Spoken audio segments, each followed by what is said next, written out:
I am coming right off New York Climate Week, Anga.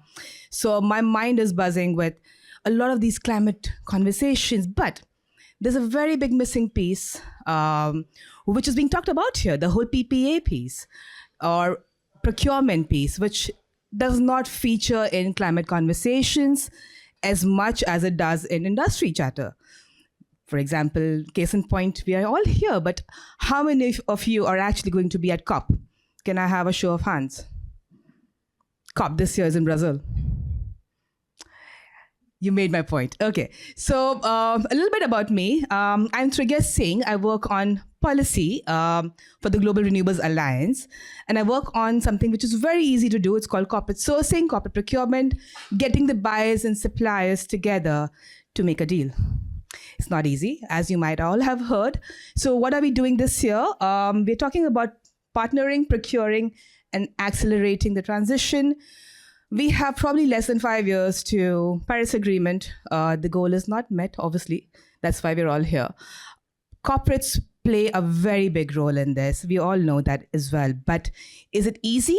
Is the regulation okay in different markets? Every market is not the UK, obviously, but there is a lot to learn from the UK, from different policies. And I will not also get into that.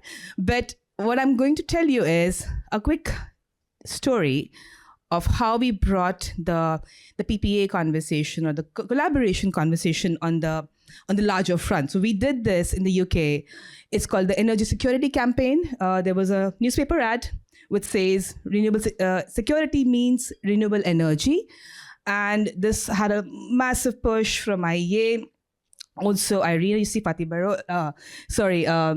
John Francois there in the picture. That's Bruce Douglas, CEO of GRA, and Ben Backwell, CEO of GWEC. What we had was basically making a business case about how corporates can get together. You see the signatories there. The names means basically money and basically means support behind the campaign.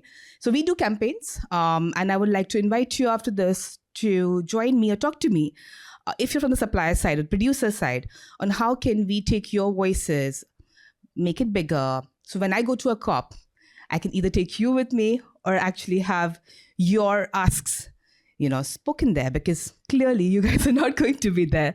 But it's not all bad news. We also work on 24/7 carbon-free energy or hourly matching, again, policies. And we try to bring that as case studies into markets that are Asia Pacific and Latin America, where a lot of the regulation is not set. So there is an opportunity there that you can all look at. And I know I have a very short window to speak, so I'm going to run through slides.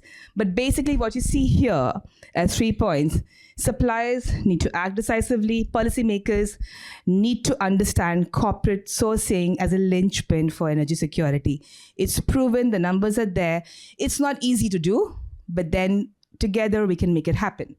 And multifaceted PPA frameworks, I think there are PPA experts in the room who can talk more to that. But if you want to talk to me or join us in this campaigning, there's a QR code here. You can scan it or have the presentation sent to you later. Talk to me because what I'm doing this year is writing case studies, bringing it to the forefront on the climate conversation at Ananga, which is already done, but at COP. And next year, whether it's in Turkey or Australia, we can actually work together. So I hope that makes sense. Thanks.